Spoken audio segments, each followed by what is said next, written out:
Hello class. This instructional video is for September 4th for English 1302 sections 20, 40, and 50. So last Monday and Wednesday, we went over in class the idea that in order to be a helpful guide to an essay, we first have to learn how to use MLA format. So our assignment that we worked on from Monday and Wednesday was the following: the MLA Scavenger Hunt worksheet. Notice that it is a downloadable PDF file, a downloadable Word file, You can also arrange it to where you can send it to me through Google Drive if you feel the need to do so. So our instructions were as follows. Using MLA website, Purdue OWL website, or other electronic sources, we're going to find the answers to these using collaborative, helpful suggestions from either classmates, myself, which we did some of them in class, but also on our own time. I'm just going over a few of these. This is not going to take up more than 7 or 8 minutes. I'm just going to go over a few of these in case some of you weren't able to see this through the in-class video lecture for that day, or if you need a rewind. So for example, we have questions that go all over everything else. So one of them is going to say, what does MLA stand for? If you cannot find it using the Purdue OWL website or other electronic sources, I suggest you also Google it. So through Google, we can just type in, what does MLA stand for? Use the search engine and type that in. And whatever it gives you, you could put it as a pasted answer. Some of these are going to require you to just copy and paste whatever it has, and that's perfectly fine with me. If they require you to kind of submit your own words, then do so as well. I went ahead and I opened up the needed things that I'm going to need for this assignment. For this assignment, you are going to need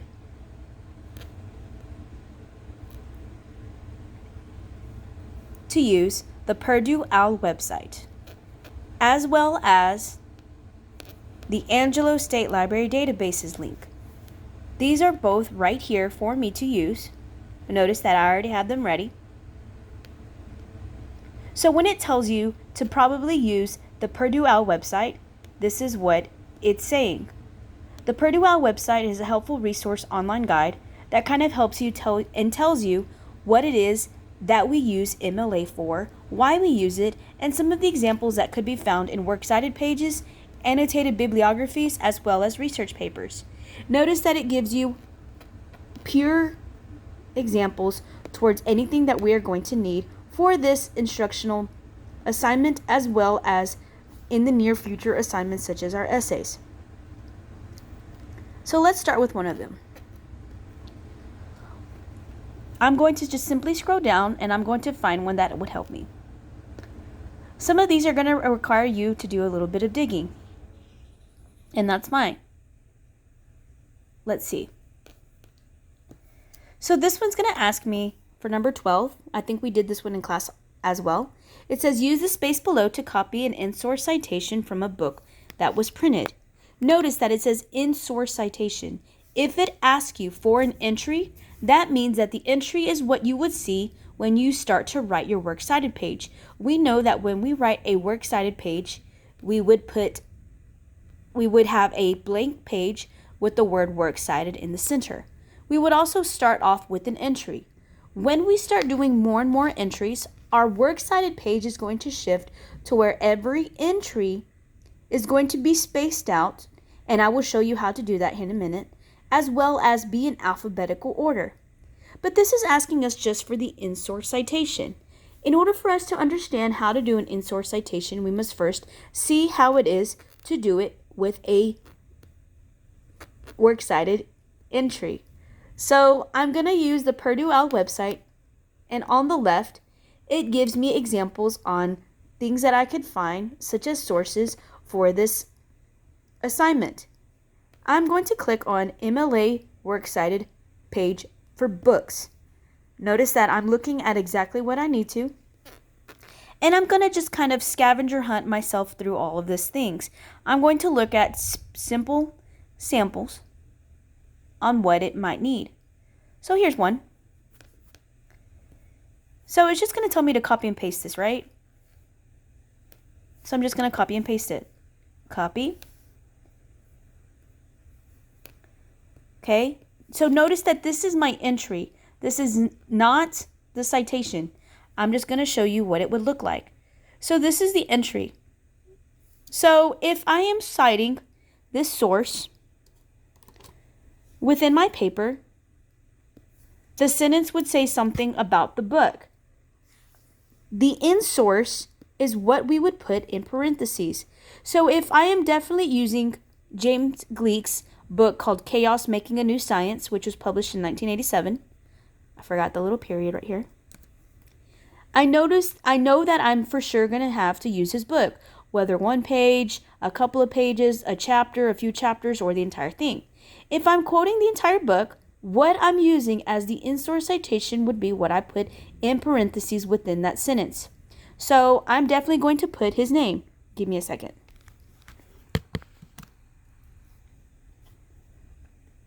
That wasn't supposed to happen.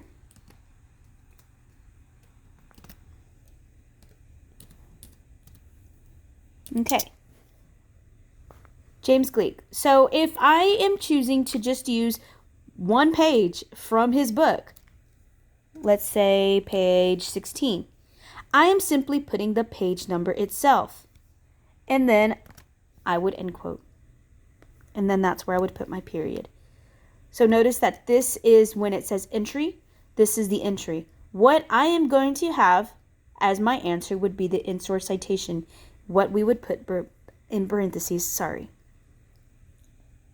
So a lot of these are going to ask you for the same thing. Like number 13, it says use the space below to copy an in-source citation within an academic journal with 2 known authors. Use the space below to copy an in-source citation from an electronic source with no author. You're going to do the same thing. You might have to go into Purdue for the majority of these. And if it gives you already the example, just copy and paste it. I'm not having you or asking you to go into anything else. You don't have to go and read something additional for this assignment. You're just simply copying and pasting whatever you find as an answer. This is also kind of to help you kind of understand before that we go into the essay. You kind of have to get a gist of what you are doing. This kind of throws you into the idea that we are going to have to end up doing individual, cohesive work that might get you to do some digging around for your sources. So we're going to do one together that's going to help you with looking at database journals. There's also some that are going to ask you hard questions, such as how do you format a poem in an essay? Are there rules and examples for in-text citation for poems? There's also some that are going to ask you to give the entries for academic journals. Okay, so let's do number 19 together. Use the space below to place an example of what an entry will be for a works cited page of an academic journal. So this is where I'm going to go in and I'm going to pull up my second link. My second link was the library databases for Angelo State University. So a lot of these databases are going to be sources and databases that you use to find sources for your essays. We're going to go into more of discovering what these are and how to be helpful to each other within the next couple weeks. So in high school or other 1301 classes, they've had you kind of start with using some of these.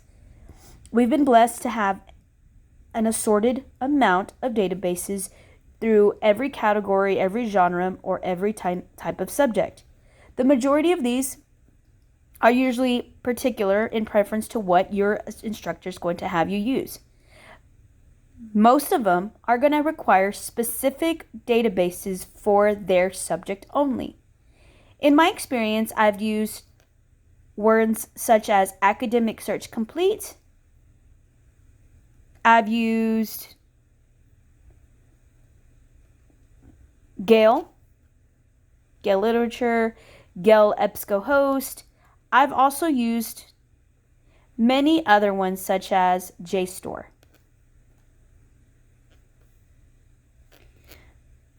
So notice that the instructor herself, me, in your assignment did not ask you for a specific database. If I did, I would have you look up the specific database. But I didn't. All my instructions is that we're going to put an entry for a works cited page of an academic journal. So how do we go about that is very simple. We're going to go into the library database. And just because I've done this before, I'm going to use one that I like using for a lot of my sources. Academic Search Complete. I'm going to click on it. Notice that these are going to require you to put in your Angelo State University ID information, so you're going to take a while to do that. Give me a second.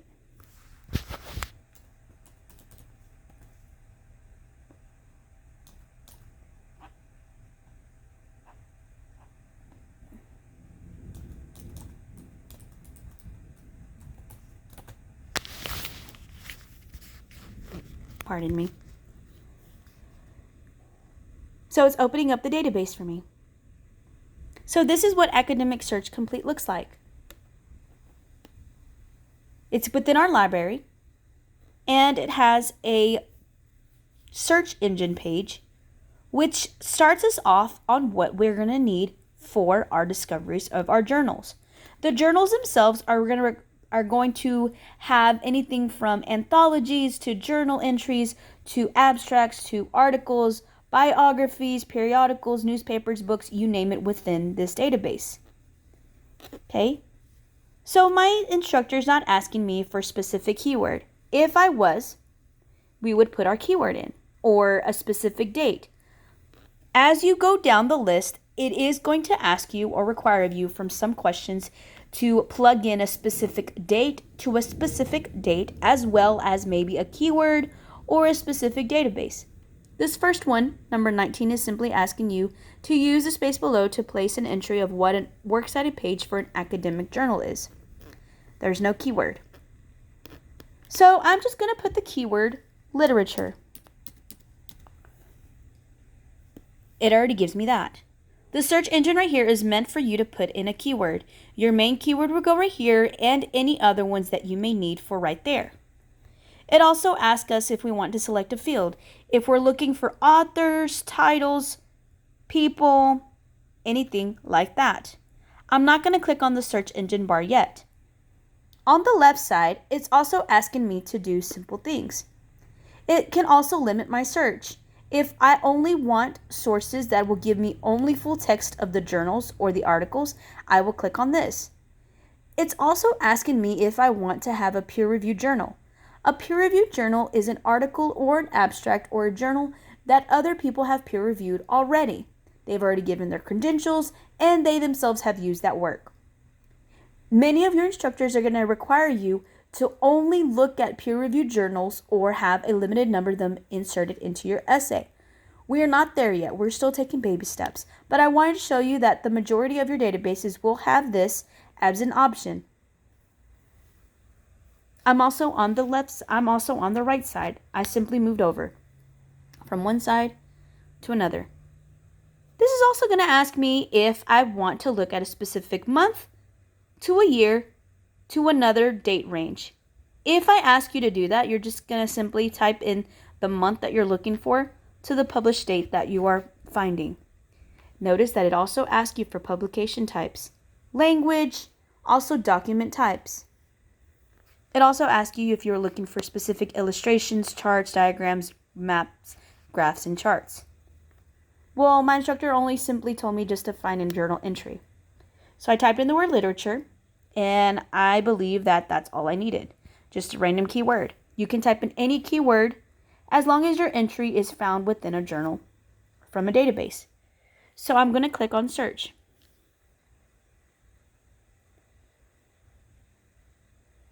Okay, so my search engine gave me a lot of things. So let's start from what the search engine gave me. From the middle, it gave me search results. 1 out of 10 out of 1,290,742. So it gives me the first thing that it gives me. Notice that the clickable link will be the title. It gives me the author's first and last name, what other subject it was found under. It's also found under the subcategory literature. This button right here, PDF full text, will not only take you to the full text, it's also downloadable for your preferences. It also gives you a link to the full text itself. These little icons on the left will show you where it appears. This one says that it appears in an academic journal. As you scroll down, the majority of these will tell you where they're from. Notice since I wasn't limited, or I didn't give a specific example, it also gave me video results. A lot of these are going to have the same icon. Notice that this one changed because it's found in a periodical found within a newspaper. But the majority of these that we're going to find are academic journals. On the left side, it also tells me to, if I want to refine my search as well. I could limit it to full text, references, and or scholarly review journals if I need to. It also gives me source types if I'm looking simply for book reviews, magazines, newspapers, or academic journals, and it gives me the amount that they have. I can also go into the subcategories as well. This drag down bar also tells me if I'm looking for a specific date to the time that it was written. So she's just asking me for a specific entry. So I think I want to use the first one. I'm going to click on it. She's asking me for the entry. So as I click on it, this is what it gives me. It gives me the full text on the left side as well as the link. I'm not looking for that. I'm looking for the entry. I want to find a specific citation on how I do this. So Academic Search Complete is really good with already giving you the citation so that you don't have to go back and manually type it in. But just for reference, this is the title. These are the authors. This is the source. This is the journal name of the source. And it tells you what type of document it is in the subject terms. I'm not looking for the abstract either. This is the abstract. It's just a rundown sentence of what it is. My instructor is asking me for an entry or the citation of how I would put it from an academic journal. On the right side, it gives me all these beautiful tools that help me. Academic Search Complete will probably give this to you. I don't know if JSTOR or EBSCOhost or any others might give you this feature on the right side. I'm just simply using Academic Source Complete because I already know the tools. It gives you the option to save your file as into your Google Drive, into a folder, into a print. But I want you to focus in on this yellow button right here. It says Cite. I'm going to click on it. It gives me the citation format as a pop-up tool. And I'm looking for it in MLA. So notice that it gives me the citation as though it would appear in APA, Chicago, Harvard. There it is. It gives me the source in MLA format. And notice that whenever it gives you a source, the line starts from one side to the other, and then every subsequent line after that is indented. Well, I want to keep that, so I'm going to copy and paste it. Copy. And just making sure that is the title. Now you see it. That was the first name that I saw as the author, and that is the second name. So yes, for certain that this is the citation that I'm looking for. And I'm going to copy and paste it. And if I copy and paste it with the first button that it gives me, notice that it leaves a gray highlighting marker on it. Well, I don't want that. And a lot of instructors are not going to want you to have that. So sometimes you might have to go back and retype the entire citation, or you can play around with your paste buttons if you're using Microsoft Word. I'm going to use the second button from copy and paste, and I'm going to use merge formatting. It's the little notepad with the right arrow. Did that work? I don't think so. Let me try it again. There it is. There it is. So that's my entry. But notice that it didn't give me what I wanted. I wanted it to look exactly how it's going to look like in our sources. So how do we get there? When we type in our entries in our works cited page, they have to look a specific way. So how do we get them that way? After we copy and paste it, we're going to go to the paragraph button. I simply clicked on the paragraph button on the home side ribbon, and it gives me this pop-up. We're going to find the indents and spacing page. General, we don't need that. We're going to look at indentation. We're going to click on hanging. And notice that we're going to play around with these examples. It even gives me a preview of how I want it. I don't want that because that's similar to a paragraph. A lot of your composition and research teachers are going to require you, when you do an MLA format, to have hanging as the indentation for all your entries. A hanging line, as so, will have the first line from left to right go all the way across, and every subsequent line afterwards be that. As always, when you are looking at your entries, be sure that everything that you need is found within that citation. First and last name, if there's other authors, the title itself in quotation marks. The journal itself will be italicized. There's a volume number if there's one available, the issue number, when it was printed, either the month or the season, the pages that are included, the database that it was found, and then sometimes the URL link that you received it from. And one of the tricks that I had other students do was that many teachers or many instructors are going to require you to tell them or let them know when the journal was accessed. In this case, if I accessed it and there's no way for them to put it, I am simply going to write the word accessed. And I'm going to write the date as though I accessed it. This is how you would type it. Today is September 5th. So I would write the date number and then an abbreviated version of the month.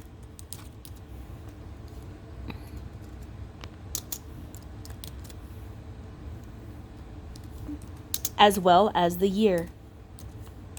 And then I'm going to close my period. Please look to this video as reference on how you would type in that citation. You're clicking on the button paragraph, and you're going to go to the indentation bar.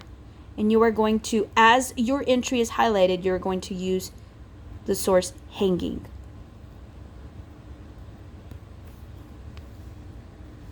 Many of your instructors are also going to require you to double space every entry as needed. If this is applicable to you, you're simply going to change the spacing. Click to double. And there it is.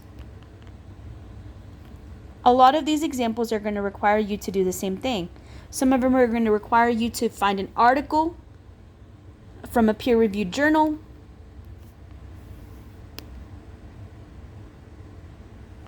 Some of them are going to require you to find a newspaper or a periodical, and a work that includes more than 3 authors, and the example of the parenthetical source, which is what you would put in parentheses. It's also going to ask you what is a block quotation and what does it mean to do it in an academic paper. Notice that 24 is going to ask you to go into a database, use the word composition, and find a journal published from 2005 and forward, and copy and paste its citation below. All you're doing, if it asks you for an entry or citation, is what would appear as the entry. So what I did with this one,